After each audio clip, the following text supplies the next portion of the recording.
The tax assessor came on a Wednesday in March of 1858 to list the abandoned properties along the Galena River drainage in Joe Daviess County, Illinois, and he almost missed it entirely.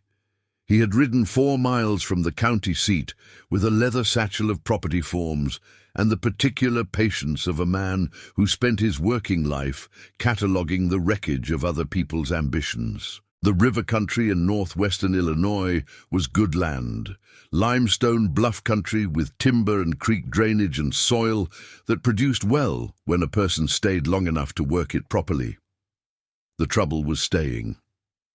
Half the claims filed in 1854 and 1855 had been abandoned by 1857, the settlers driven back east by the mathematics of frontier failure. Too little capital, too little time, too much winter. He was listing the Halverson claim, or what remained of it, when he saw the smoke. It came from the limestone bluff face above the creek, a thin column rising from what appeared to be the hillside itself, from a seam in the grey limestone approximately 40 feet above the creek bed. He stopped his horse and looked at it for a long time.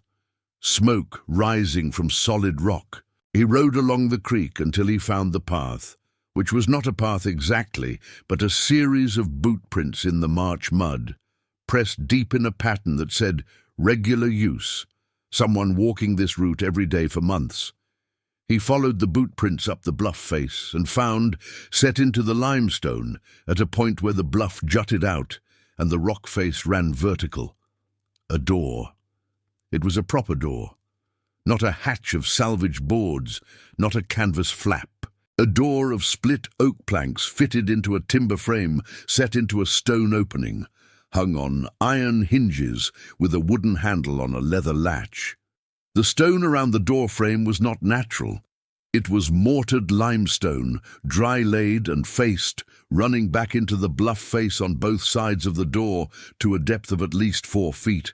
The courses level and tight, the joints packed with clay in the particular pattern of someone who knew what they were doing. The door was closed. From behind it came the faint warmth and the smell of a wood fire, and beneath the fire the smell of living, of a space that had been occupied through many months by a person going about the business of staying alive. He knocked on the door. He had to knock twice. The woman who opened the door was 44 years old, broad through the shoulders, with grey threaded dark hair pulled back in a braid, and hands that had been doing hard work since November and looked it. She was wearing a linen work dress and a leather apron. She was not cold. She was not thin. She was not desperate or frightened or grateful for rescue. She looked at him the way a person looked at an unexpected visitor when they had been alone for 4 months, and the arrival of a stranger required a moment of recalibration. She said, "Yes." He said, "I'm from the county assessor's office. I'm listing the abandoned properties on this drainage." She said, "This property is not abandoned." He looked at the mortared limestone doorframe. He looked at the smoke coming from the bluff above. He looked at the woman in her leather apron, with her braid, and her calloused hands standing in a doorway, set into the face of a limestone bluff. He said, "May I come in?" She stepped back, and he went in. What he saw inside required him to stop moving for a moment, the way you stopped when you entered a space, and it was not what any reasonable expectation had prepared you for. The room was 12 feet wide and 16 feet deep, cut into the limestone bluff, with a ceiling of natural rock at 6.5 feet from the floor. The walls were stone, not natural stone, not the raw limestone of the bluff, but dressed and coursed stone, fitted courses of limestone blocks laid with clay mortar against the natural rock face, creating a finished interior surface on all 4 walls. The floor was stone also, flat limestone slabs fitted edge to edge with clay in the joints, worn smooth from months of use. The ceiling was a natural rock arch, the limestone above the room having been formed by geological patience into a dome that required no support and no timber and no engineering beyond the hill's own structure. In the south wall, 2 windows, Small, 12 inches by 18, with real glass, each window fitted with a wooden shutter on the interior, currently open to the March light. In the west wall, a fireplace of mortared limestone, not a brazier, not a box, a proper fireplace with a lintel stone and a chimney that rose through a crack in the natural limestone above, reaching the surface somewhere up the bluff face. The fire in the fireplace was a modest thing. A foot of hardwood burning quietly, not the desperate all-night burn of a person fighting the cold with fuel, but the controlled burn of someone who was managing. A table, a chair, a sleeping platform against the east wall, raised on stone legs, covered with a straw tick and 2 wool blankets. A shelf of stone projecting from the north wall, holding tools and supplies. A wooden barrel, water, a clay pot on a stone trivet beside the fire. He looked at all of this. He looked at the woman who had built it. He said, "How long have you been here?" She said, "Since October." He said, "Alone?" She said, "Yes." He said, "The Halverson claim." She said, "I am Britta Halverson." He understood then. He had the Halverson file in his satchel, the claim filed in the spring of 1855 by a man named Erik Halverson, Norwegian, who had built a timber-frame cabin on the south slope of the bluff above Galena Creek and planted 20 acres of wheat and died of a fever in July of 1856, 14 months after he arrived. The claim, without a male heir and without a recorded will, had gone to Erik Halverson's brother Magnus, who had come from Wisconsin in September of 1856 to inventory the property and make arrangements. The assessor said, "The claim transferred to Magnus Halverson." She said, "Magnus Halverson came in September. He took the cabin and the livestock and the implements. He told me I could have whatever I could carry. He said, 'And you stayed.'" She said, "I carried what I needed." He looked at the stone room. He said, "You built this since October." She said, "I broke ground in late September. The door went on in November." He said, "Alone?" She said, "Yes." He set his satchel down on the table without asking permission and opened it and took out a form and looked at it for a moment. He said, "The property is in your brother-in-law's name." She said, "My husband filed the claim. I have the original filing receipt." She went to the shelf and came back with a folded paper and put it on the table beside the form. He filed in both our names in May of 1855 at the Chicago Land Office. Both names.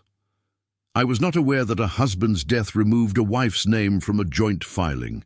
He read the filing receipt. He read it again. He said, "This is a joint filing."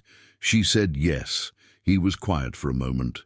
He said, "Magnus Halverson represented himself to this office as the sole heir." She said nothing. He said, "You have been living in this bluff since October." She said, "Since late October, yes." He folded the filing receipt carefully and put it beside his satchel. He said, "This is going to require some work to resolve through the office." She said, "I am a patient woman." He looked at the fire. He looked at the stone walls. He looked at the glass windows in the south wall, with the March sun coming through them, hitting the east wall of the interior with the low winter angle that was already shifting toward spring. He could feel, standing in the room, the particular warmth of a space that held its heat the way stone rooms held heat, not the fierce immediate warmth of a large fire, but the steady ambient warmth of mass that had been absorbing and radiating for months. He said, "How warm does it get in here?" She said, "In February, with no fire at all, it holds about 50 degrees. With the fire, 65 to 70. This morning before I lit the fire, it was 53. He looked at her. She said, "The stone holds it. The hill holds it. The fire puts it in, and the stone gives it back when the fire is out." He said, 53 degrees. She said, "In February, when it was 12 below outside." He picked up his pen. He began writing on a fresh form. He said, "Spell your name for me." This is the story of Britta Halverson and $5 and a limestone bluff above Galena Creek in Joe Daviess County, Illinois. And what happened when a widow woman with Norwegian stonework in her hands and nothing else was left alone with a hillside and a winter coming. To understand what she built and why it worked, you have to understand first where she came from and what she knew before she knew she was going to need it. Britta was born in 1814 in Telemark County, Norway, the second of 7 children of a stonemason named Torsten Bakke. She grew up in a country that had been building with stone since before written history, where the coastal farms had stone foundations that had been in place for 400 years, where the mountain communities built stone houses with walls 2 feet thick because 2-foot walls kept out the Norwegian winter and timber did not, where a stonemason was not a specialist hired for special projects, but a man whose knowledge was the foundation of the community in the most literal sense. She did not become a stonemason. She was a woman in 1814 Norway, and there were certain things women became, and certain things they did not. But she was her father's second child and his most attentive observer, and from the time she could carry a stone, she had been his company on building sites, handing up tools and watching how the courses went together, how the mortar was mixed and packed, how the stones were chosen and oriented, which faces were strongest and which were prone to fracture. Her father had a saying, which she had heard enough times that it had become the kind of knowledge that lives in the body rather than the mind. A stone wall is not a collection of stones. It is a single thing made of pieces that trust each other. If the pieces do not trust each other, you do not have a wall. You have a pile. She left Norway in 1848 with her husband Erik, 20 years married, their children grown and gone east.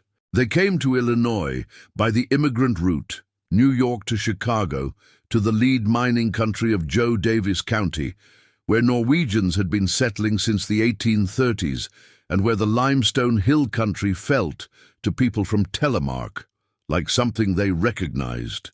Erik filed the claim in 1855. He built the timber frame cabin she lived in for 14 months. He died in July 1856 of the fever that moved through the valley that summer and took 7 other men and left their women with the arithmetic.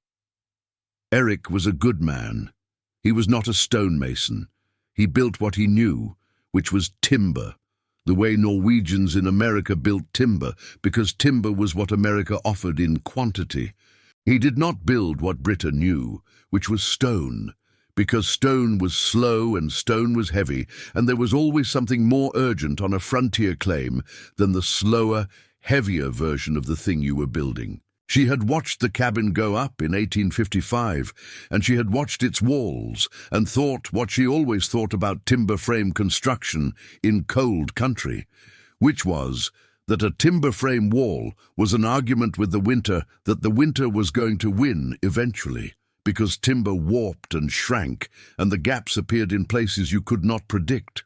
And the cold found the gaps because cold always found gaps, because cold was patient and thorough and did not get tired. She had said this to Erik once, in their first winter in the cabin, and he had said, "In spring I'll chink it better." He did not reach spring. Magnus came in September of 1856. Magnus was Erik's younger brother by 4 years, a man she had known for 20 years and liked moderately and trusted at the level you trusted people.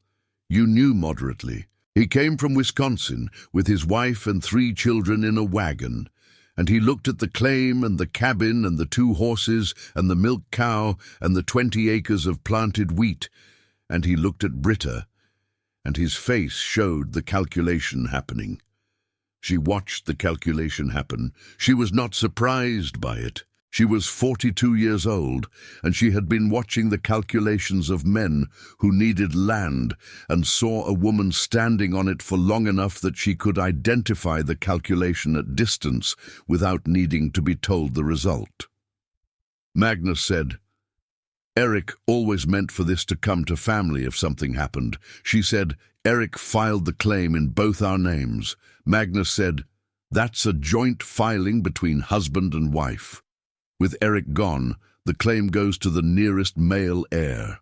She said, "I am aware of what Magnus believes the law says." He said, "Britta." She said, "I know what the receipt says. I have the receipt." He said, "I know about the receipt." He said this in a way that meant he had already spoken to someone at the land office and had already been told what the receipt meant, or what he wanted it to mean, or what he had paid someone to say it meant. She understood then. She did not argue. She was 42 years old, and she'd been watching the calculations of men for long enough to know the difference between a calculation that was still in progress and a calculation that was done. This calculation was done. Magnus had been in Wisconsin for 3 months after Eric's death, which was long enough to arrange things, and the arrangements were arranged. She said, "I'll need some time to prepare." He said, "A week." She took the week. She took it fully, every hour of it.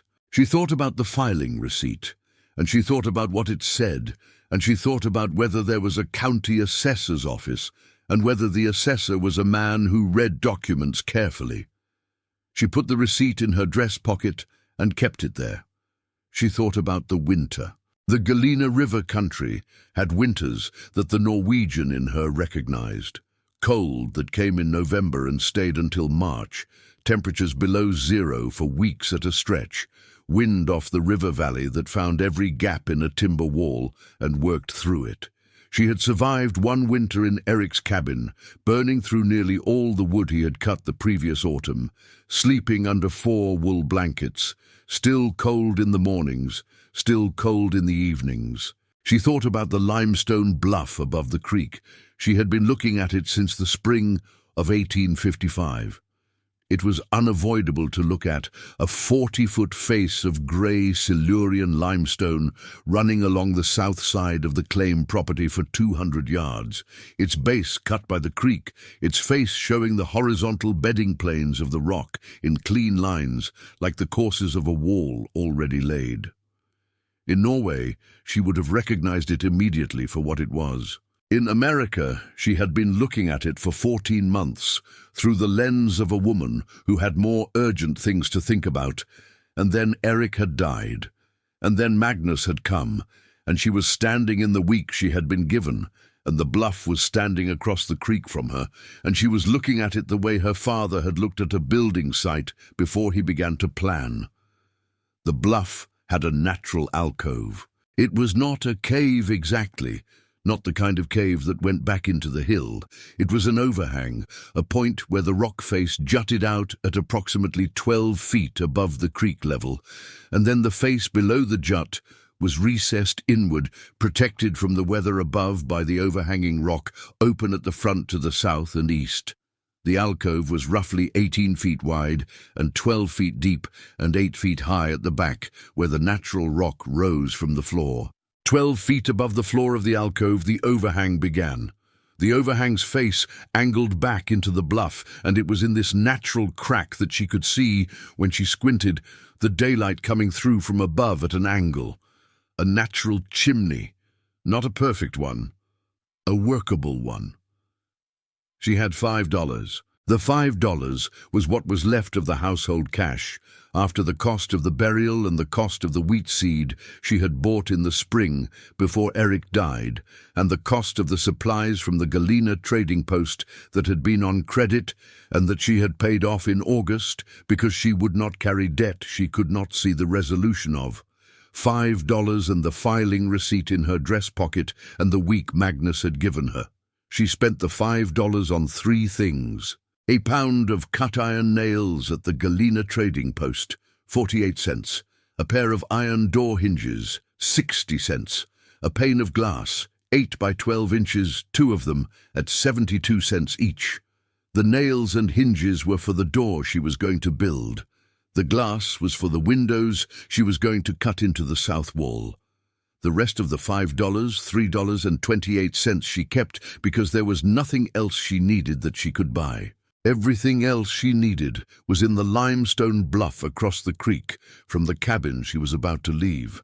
Magnus watched her on the 3rd and 4th days with the particular wariness of a man who has set something in motion and is not entirely certain what it has set in motion.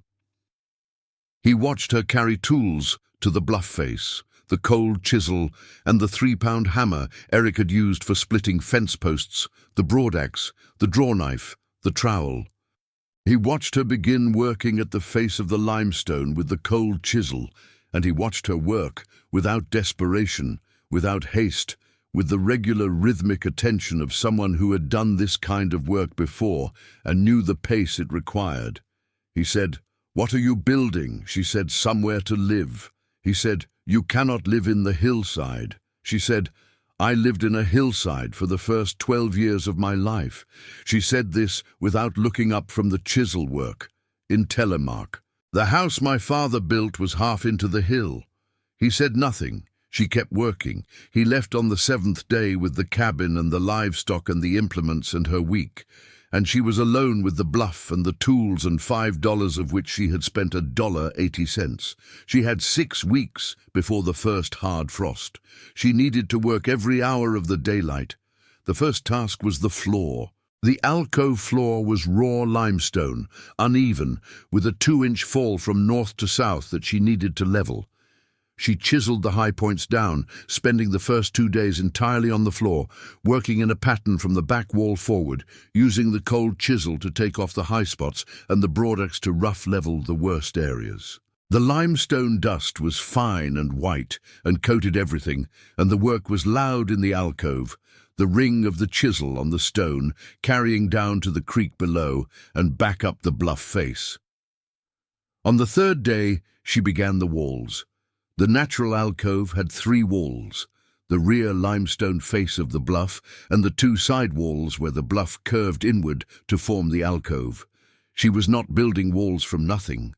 She was facing the existing stone surfaces with coursed limestone, filling the gaps in the natural face, smoothing the rough places, building the wall outward from the natural face by 4 to 8 inches in a dressed surface of fitted limestone blocks. The blocks she quarried from the tailor's pile at the base of the bluff, the fallen stone that had been accumulating at the cliff base for centuries. This stone was already shaped by the fracture lines of the Silurian limestone, already split along its bedding planes into pieces that ranged from slabs the size of a dinner plate to blocks she could barely carry. She did not need to quarry it from the bluff face, which would have cost her weeks she did not have. She needed to sort it, select it, carry it up to the working level, and fit it. Her father's voice, "A stone wall is not a collection of stones. It's a single thing made of pieces that trust each other." She worked by the principle she had grown up watching. No 2 vertical joints aligned across more than 1 course. Every stone locked the stones above and below it by bridging the joint of the course beneath. The courses ran horizontal and level, checked with a string line she had tied between 2 pegs driven into the alcove floor. The mortar was creek clay, mixed with dried grass fiber, the same as any frontier builder used, packed tight into the joints with her fingers and the trowel. The south wall was the creative problem. The alcove had no natural south face. It was open to the south, which was why it received the winter sun on the limestone rear wall and why the creek was visible below. She needed to close the south face with a wall that would stop the wind and hold the heat while still allowing the winter sun to come in, still allowing air to move when she needed it to, still allowing her to enter and leave. She built the south wall in 3 sections. The lower 3 feet were solid limestone on both sides of where the door would be, 2-foot-thick courses, no gaps, the heaviest construction of the whole structure because it was the windward face. The door opening she framed with timber, 2 upright posts set in stone sockets she chiseled into the floor limestone, connected by a timber lintel across the top of the opening. The door she built from split oak planks, edge-joined with wooden pegs, hung on the iron hinges. It was not a beautiful door, it was a solid one. Above the door level, on either side of the opening, she built the wall thinner, 1 foot of stone rather than 2, to the height of the overhang above. Into this upper section, she cut 2 window openings, each 12 inches wide and 18 inches high, and she fitted the glass into frames of split oak, seated in clay mortar against the stone. The glass cost 72 cents each, and it was the most valuable thing in the structure because it was irreplaceable without money she did not have, and she set it with the precision of a person who understood what it cost. The window placement was not random. She placed them to face southeast, angled to admit the winter sun at its low southern trajectory, oriented to throw the maximum winter light directly onto the north interior wall, where the limestone was thickest and would absorb the most heat. Her father's houses in Telemark had done this. The south-facing windows of a Norwegian stone house were not a luxury or a lighting preference. They were the passive heating system, the winter sun working through glass and hitting stone and warming the mass that would radiate the heat back all night.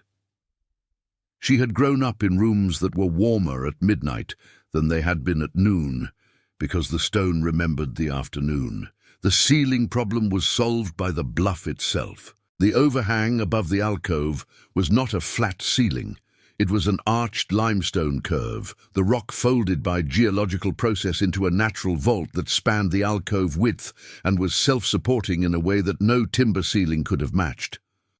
She did not need to frame a ceiling. She needed to fill the gap between the top of her south wall and the overhang, which she did with a rubble fill of small limestone pieces set in clay, sealing the opening but leaving the chimney crack open in the northwest corner, where the rock curved away from the bluff face.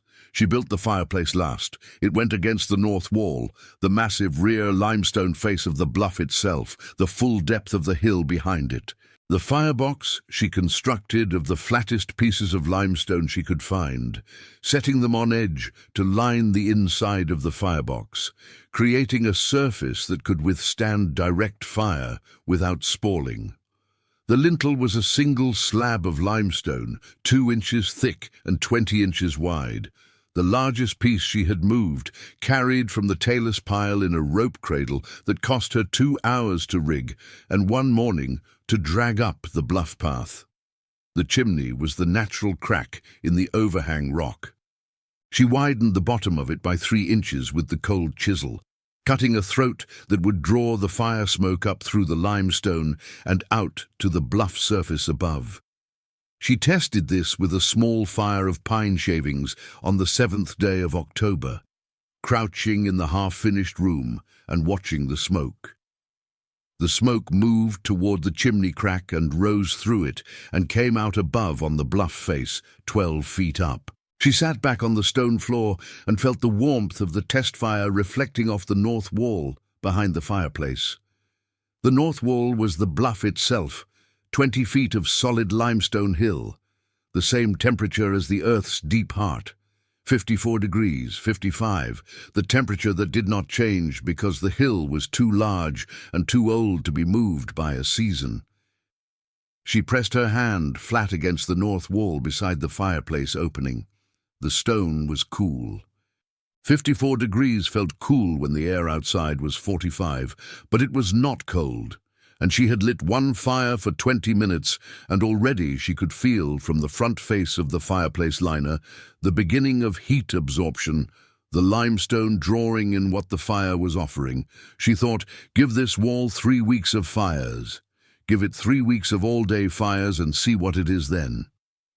She went back to work. The door went on in the first week of November, hung on its iron hinges, the latch fitted, the leather strap that served as handle oiled with tallow. She stood outside in the November air and opened the door and went in and closed it behind her. The room was warm.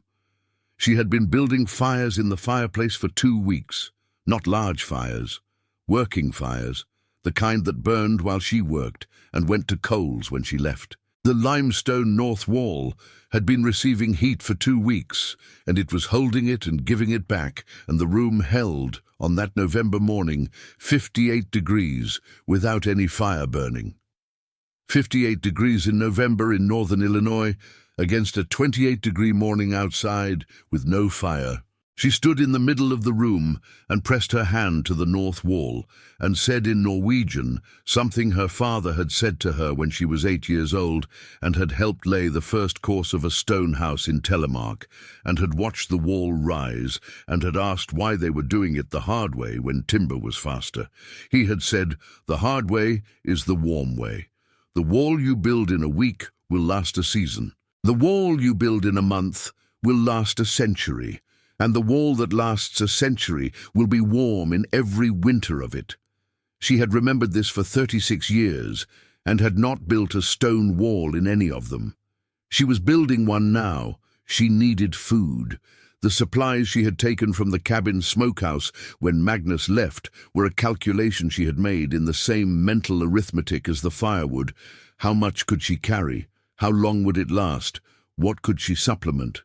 She had taken a side of salt pork, a smoked ham, 2 pounds of dried beans, a sack of cornmeal, and a pound of coffee.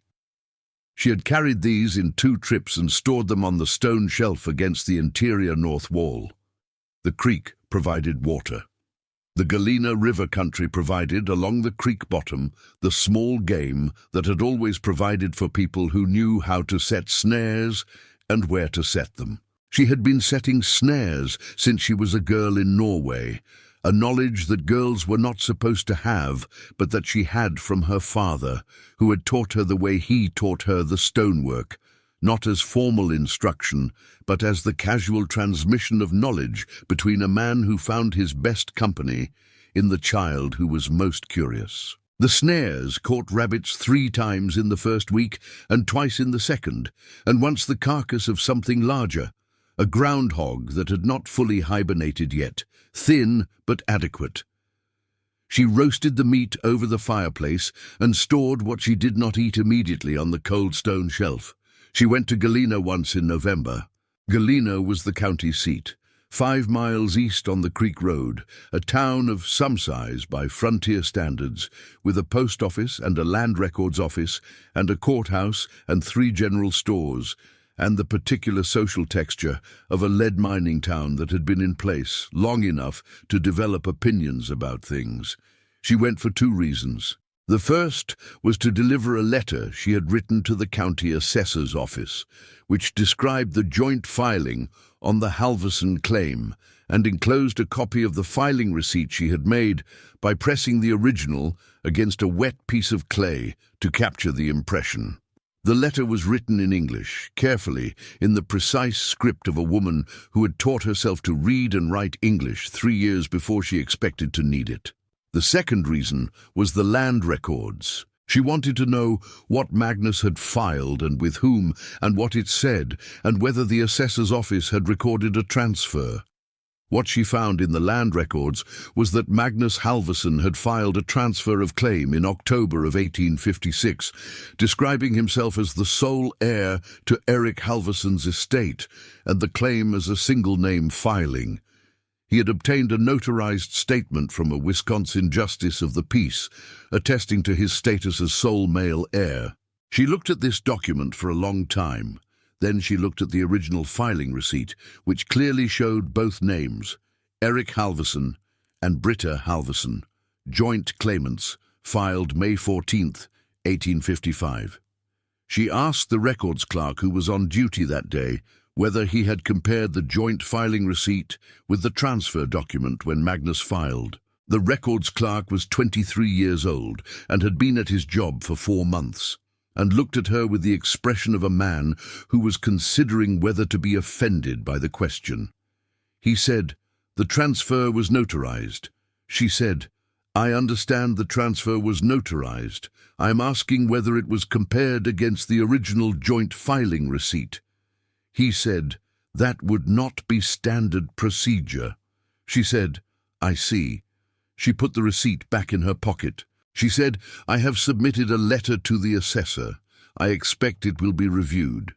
He said, "Letters are reviewed in the order received." She said, "I understand, thank you." She walked out of the records office and back onto the main street of Galena and stood for a moment in the November cold, looking at the courthouse across the street. Then she walked to the post office and mailed a second letter she had written, addressed to the Chicago Land Office where the original joint filing was registered, requesting confirmation of the filing as a joint claim.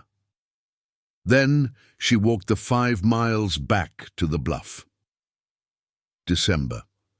The routine of a frontier winter alone established itself in the first days of December, with the matter-of-fact quality of routines that were also survival systems. She rose before dawn, lay in the sleeping platform for a few minutes, tracking the room temperature by the feel of the air on her face, which was the part of her that was not under the blankets, and then rose and put on the leather work dress and the wool stockings and the boots and built up the fire from the coals she had banked the previous night. The fire never went entirely out. She had learned in the first 2 weeks that the limestone north wall needed the fire to be continuous, or as close to continuous as possible, that what the wall gave back was proportional to what she put in, and that a wall that had been warm for a week was measurably better at radiating heat through the night than a wall that had been warm for 1 day. The fire management was not a single decision made each evening. It was a continuous conversation with the stone, a reading of what it had stored and what it needed, and how to maintain the balance. She cut firewood twice a week on the creek bottom, working for 3 hours in the early morning before the cold was at its worst, bringing back as much as she could carry in a rope bundle on her back. The wood was creek hardwood, fallen timber mostly, which was drier and burned cleaner than green-cut wood. She stacked it against the west wall inside the stone room, keeping a week's supply dry and within reach. She burned approximately half a cord per month. She did not know this precisely because she did not have a way to measure a cord. She knew it in the way that a person knew how much fuel they were using when their life depended on the fuel lasting until spring, by feel, by the diminishing pile, by the constant low-level calculation of what remained against what was required. Half a cord per month, maybe less. She had calculated from watching the cabin burn through wood for 1 winter that a timber-frame cabin used 2 cord per month in a serious Illinois winter, 4 times what she was using. The reason was the stone.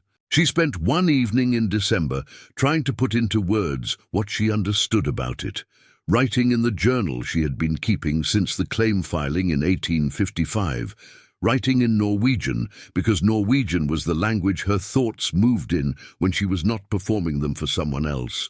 She wrote, "The timber house fights the cold with the fire. The cold pushes in through the walls and the fire pushes back. The fire must be larger than the cold or the cold wins. In a timber house, the cold is always trying and the fire is always answering, and a person spends the winter feeding the argument. In the stone room," she wrote, "the cold is kept out by the walls, which are 2 feet thick on the south and the overhang on the north and above, and the fire is not fighting the cold through the walls. The fire is talking to the stone, and the stone holds the conversation through the night when the fire goes to sleep." She crossed out the last 2 sentences and rewrote them more plainly. The fire heats the stone, and the stone holds the heat and gives it back through the night and the morning. The cold outside cannot pull the heat out of 2 feet of limestone, because 2 feet of limestone is warmer than the air outside, but colder than the room, and the temperature gradient moves heat inward toward the room, not outward toward the cold. The stone is always giving heat to the room, not giving it to the cold. She was not a physicist. She was a stonemason's daughter who had spent 12 years in houses that worked the way she was describing and 30 years in houses that did not. She did not need the physics vocabulary to understand the principle. She needed the principle, which she had. She also wrote about the southeast-facing windows, about the way the winter sun came in at the low angle and hit the north interior wall for 4 hours each clear morning, adding to the fire's work, giving the stone something from the sun as well as from the wood. On clear days, the room reached 68 degrees by noon. On cloudy days, it held 56 without fire, which was still survivable, still working. She was not warm in the way of a person in a properly equipped house, but she was consistently adequately warm, and the consistency was itself a form of warmth she had not had in the timber cabin, where the temperature swung from 60 in the evening by the fire to 38 in the morning when it had gone out. The stone room did not swing, it held. The first person to find her was not the assessor. It was the Halverson claim's nearest neighbor, a woman named Gertrude Sauer, 58 years old, who farmed with her son and daughter-in-law a mile east along the creek. Gertrude had known about the bluff and the smoke since November, had watched from her claim across the valley as the thin column rose from the limestone face each morning, and had spent a month deciding whether to do anything about it. She arrived on a Wednesday in late November, crossing the creek on the stepping stones and climbing the bluff path, and standing at the stone door and knocking. Britta let her in. Gertrude came in and stood in the room for a moment, looking at the walls and the fireplace and the south windows with the glass, and then she looked at Britta. She said, "You built this." Britta said, "Yes." Gertrude said, "Since October." Britta said, "Yes." Gertrude reached out and pressed both hands flat against the north wall beside the fireplace. She held them there for a long time. The wall was warm, not hot, warm. The warmth of stone that had been absorbing a small fire for 6 weeks. The warmth that you felt not in the first second of touch but in the second and third. The warmth that came to you slowly because it was coming from deep in the mass. Gertrude said, "My kitchen wall was frozen on the inside this morning." Britta said, "The north wall." Gertrude said, "The north wall and part of the east." Britta said nothing. Gertrude sat down in the chair and looked around the room. She said, "How much wood are you burning?" Britta told her. Gertrude was quiet for a moment. She said, "My son burns that in a week." Britta said, "How thick are his walls?" Gertrude said, 6 inches, board and batten on the outside, no insulation between. Britta said, 6-inch walls will not hold heat in this climate. The cold comes through faster than the fire can replace it." She paused. "How much wood does he have for the winter?" Gertrude said, 12 cord. He cut all summer." Britta said, "He'll need it." Gertrude looked at the south windows. The December afternoon light was coming through them, hitting the east interior wall at the low winter angle. She said, "The windows face south." Britta said, "Southeast, to catch the morning sun." Gertrude said, "And the sun heats the wall." Britta said, "The sun heats the stone. The stone holds it. When the sun goes down and the temperature drops, the stone gives it back." Gertrude pressed her hand to the east interior wall, the wall that the morning sun had been hitting. It was warmer than the north wall. She said, "Warmer here." Britta said, "That wall gets 4 hours of direct sun on clear mornings. It stores more than the others." Gertrude said, "I have been farming in Illinois for 12 years, and I have never been inside a room that worked like this." Britta said, "In Norway, stone houses have worked this way for 500 years. Gertrude said, "Why did you come here then? If you knew how to build this in Norway, why did you come to Illinois and spend a year in a timber house that froze?" Britta looked at the fire. She said, "Eric knew timber. We built what he knew." She was quiet for a moment. "I knew what I knew, but I did not know until I needed it, that I was going to have to use it." Gertrude sat in the chair in the warm stone room for a long time after that, and did not say anything else about it. She came back the following week with her daughter-in-law, a young woman named Clara, who was 26 and had 3 children, and who had told Gertrude, after being told about the stone room, that she wanted to see it and that she was going even if Friedrich said it was too cold to visit. Clara came in and immediately went to the north wall and pressed her hands against it, and then turned around and pressed her back against it, flat against the warm stone, and looked at Britta with an expression that was not polite. She said, "My children sleep with me in the same bed because the bedroom is too cold to sleep alone in." Britta said nothing. Clara said, "Friedrich says we'll have enough wood." Britta said, "It's December. You have 11 weeks until warm weather." Clara said, "He says we'll have enough." She was not arguing with Britta. She was saying something to herself, with Britta as the available witness. Britta said, "You are welcome here if you need it." Clara looked around the room. She said, "You're alone here." Britta said, "Yes." Clara said, "Does it bother you?" Britta thought about this with the honesty she applied to questions when she was not performing anything for anyone. She said, "Some nights." Not most. Clara said, "What do you do with the nights?" She said, "I write in my journal. I read." She pointed to the small shelf of books on the north wall, beside the supply shelf. A Bible in Norwegian, a grammar of English she had been using for 3 years, a book of household accounts Eric had kept that she had been using the blank pages of for her own journal. Clara looked at the books. She said, "Can you read English?" Britta said, "I can read it better than I speak it. The writing is easier." Clara said, "Will you teach me?" There was a pause. This was not what Britta had expected. She said, "Your husband would not object?" Clara said, "Friedrich objects to a great many things that happen anyway." Britta said, "Come on Thursdays, if the weather holds." Clara came on Thursdays.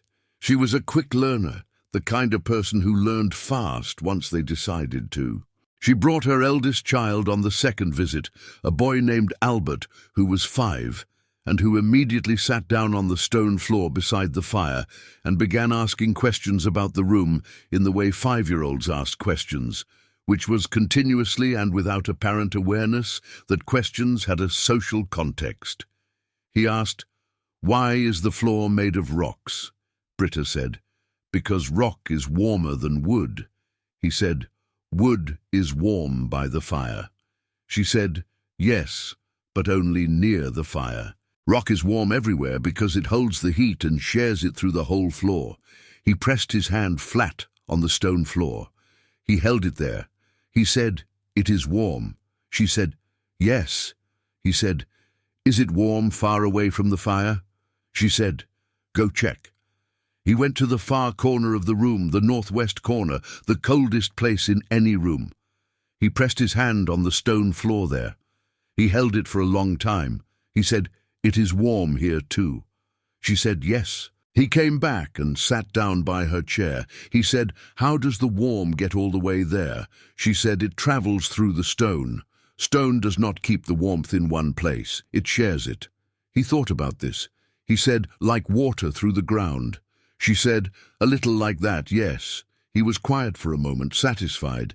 Then he said, "Why does your house smell like rocks?" She said, "Because it is made of rocks."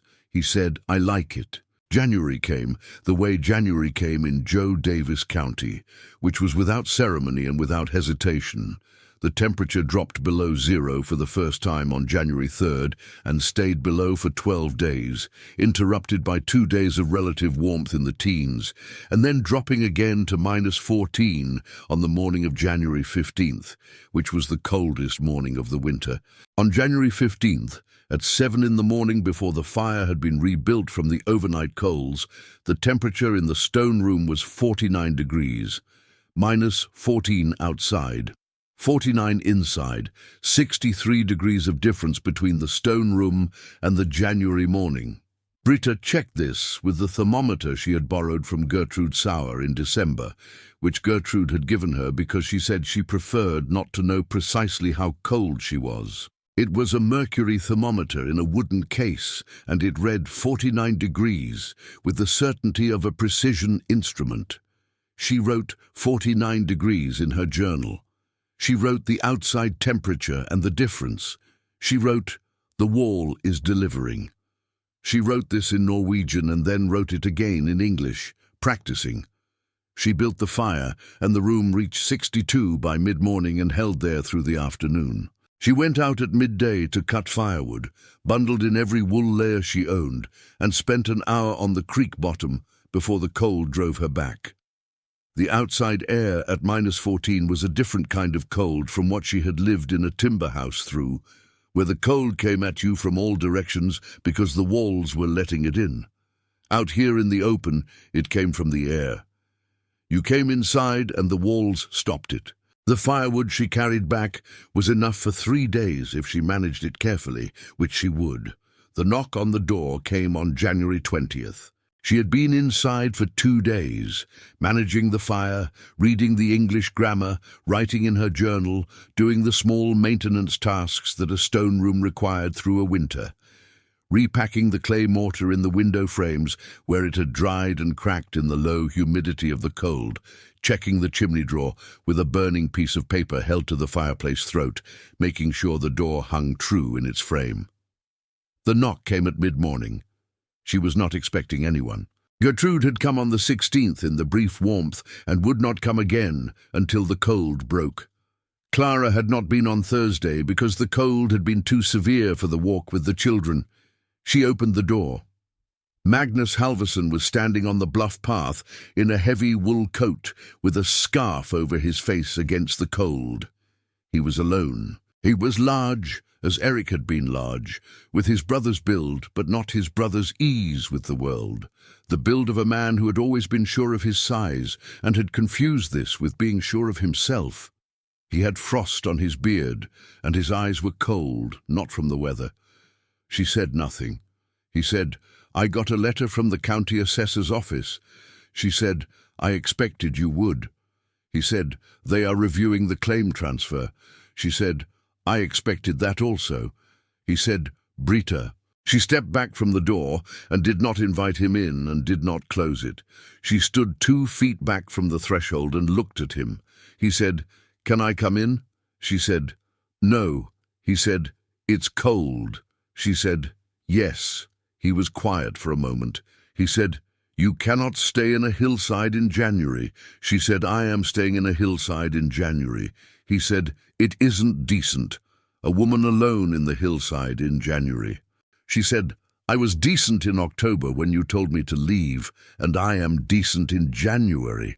What I am is warm." He looked past her at the stone room. She could see him seeing the fireplace and the walls and the south windows and the thermometer on the wall. He said, "How warm is it in there?" She said, 61 degrees this morning. It was 49 before I built the fire." He said, "At -14. She said, "Yes." He said nothing for a moment. Then he said, "I had nothing against you personally, Britta." She said, "I know what you had and what you had not."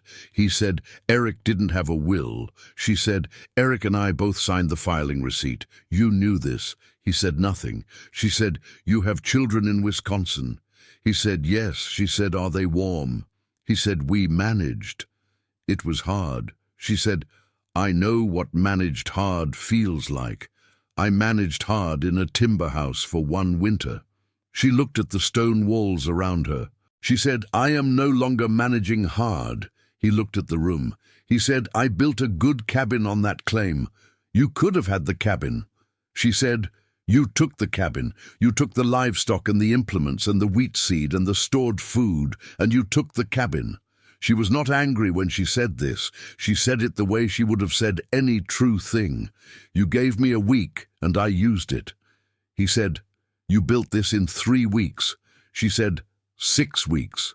"I started before you left," he said, "with $5. She said, "With $5 and 36 years of knowing how to lay stone." He looked at the room for a long time.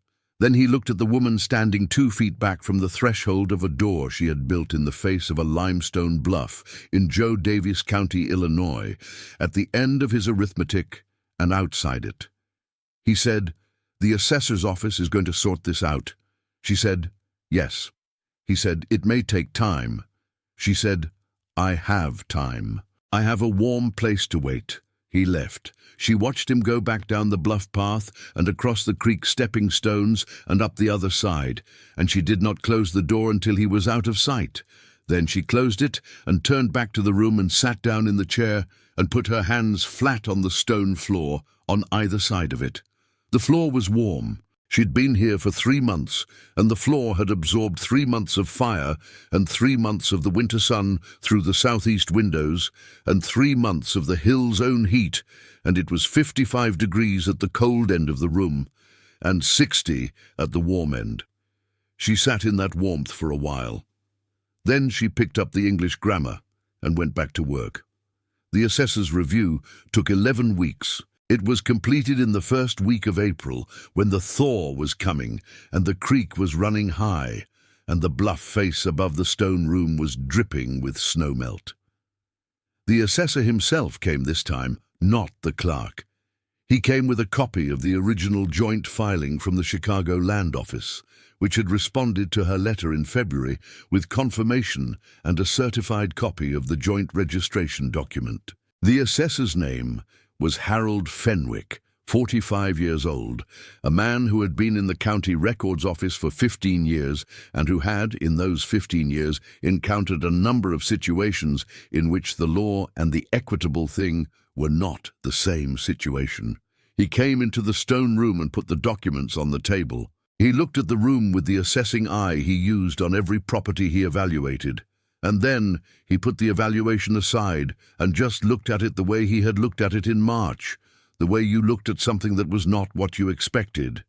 He said, "The joint filing stands. Your name is on the original and the original supersedes the transfer document. Magnus Halvorsson's transfer is void."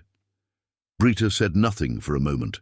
Then she said, "What happens to the cabin?" Fenwick said, "The entire claim is yours." He paused. "The cabin, the acreage, the creek frontage, all of it," she said.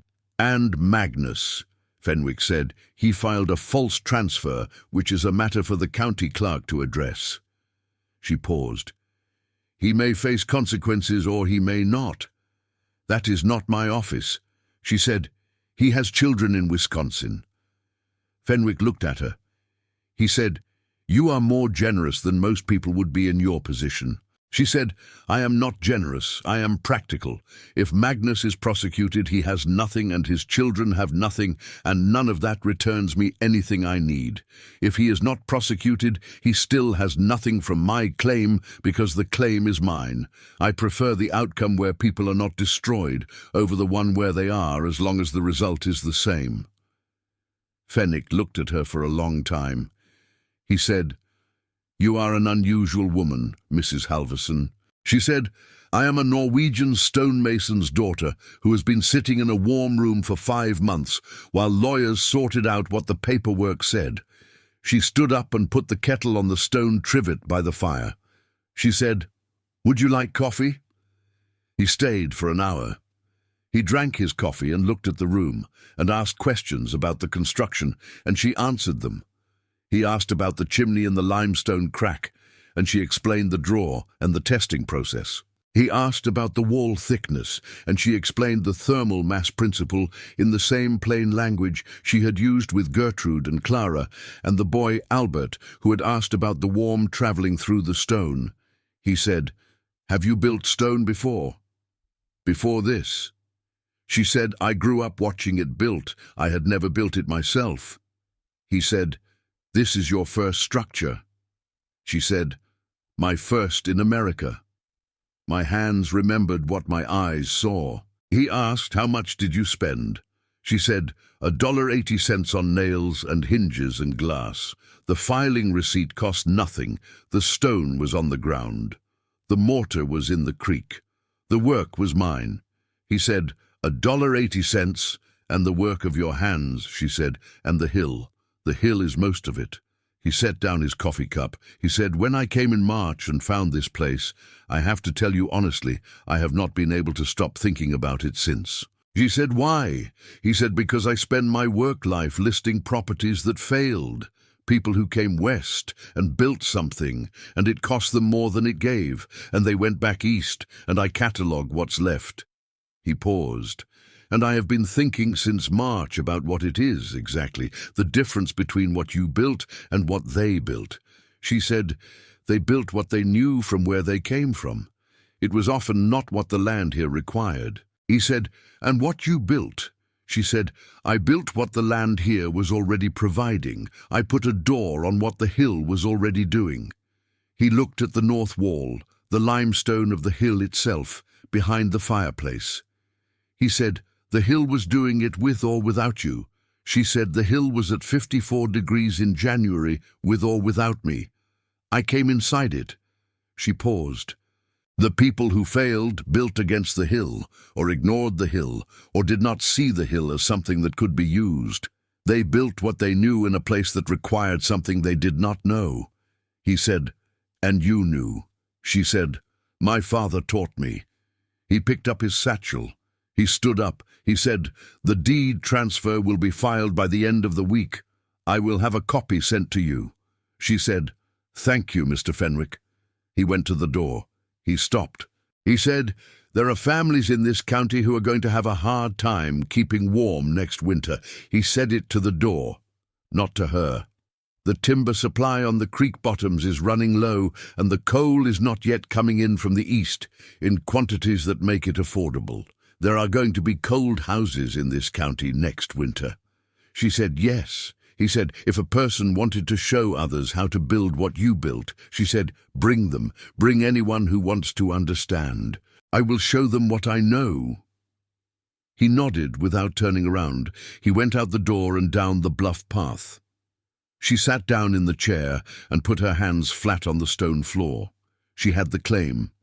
She had the cabin on the slope above her head, which she would decide what to do with, and the 20 acres of winter wheat she intended to plant in the spring, and the creek frontage with its hardwood timber and its limestone talus, and its snare runs along the bank. She had the stone room in the bluff, which was hers, and which she had built in 6 weeks with $5, and the knowledge that had been living in her hands since she was 8 years old, watching her father say a stone wall is a single thing made of pieces that trust each other. The trust, she thought.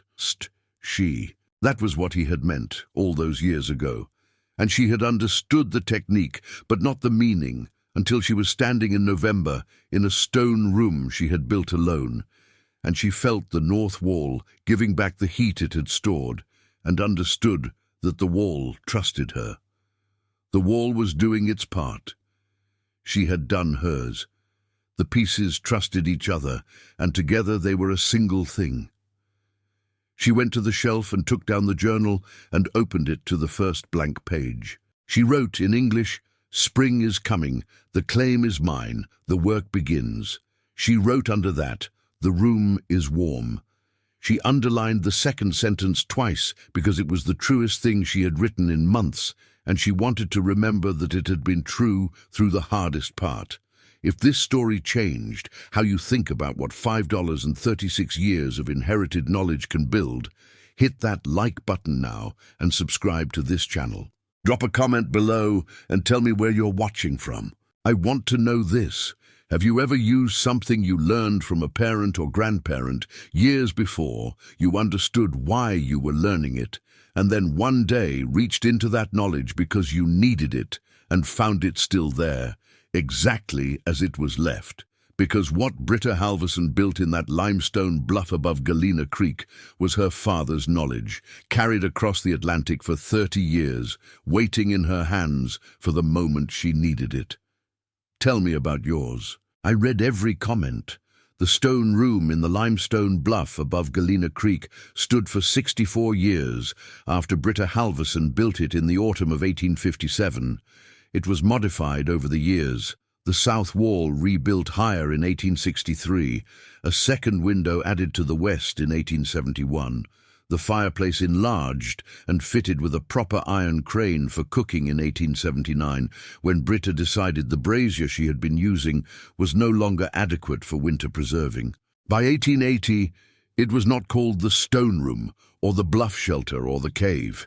Everyone in the Galena River Valley called it the Halverson House, not because there was no other building on the claim, but because the stone room was the one that mattered, the one people were curious about, the one that the valley's children grew up knowing as the building that had always been warm. Harold Fenwick brought 3 families to see it in the summer of 1858 and 4 more in 1859, and by 1865 there were 9 stone structures in Joe Davis County built on the thermal mass principle Britta had used in the bluff.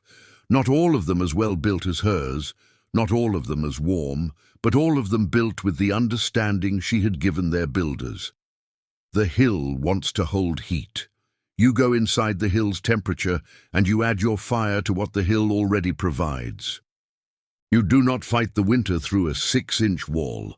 You put a door on 54 degrees and build outward from there. Her journal, written across 22 years in the stone room, was donated to the Illinois Historical Society in 1892 by her granddaughter, who was a school teacher in Galena, and who had grown up spending winter holidays in the stone room, and who wrote in the donation letter that the room had always been the warmest place she had ever been in, that she had asked her grandmother once why the walls were so warm, and her grandmother had said her father had taught her, and that she had spent her whole life trying to teach things to children with the same patience and plainness that her grandmother had learned them from him.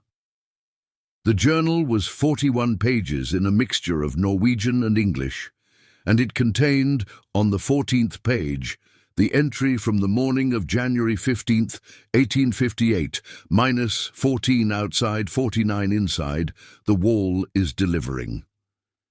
She had underlined it once when she wrote it. On a later page, she had underlined it again. On the last page of the journal, written in 1879, she had written, "The room is still warm. It is always warm. The wall I built from what my father taught me has been delivering for 22 years, and I do not expect it will stop." It did not stop. The hill held what it always held, 54 degrees 55, unchanged since the last ice age, available to anyone who knew how to put a door on it and build outward from what was already there. Britta Halvorson knew how. She had been taught.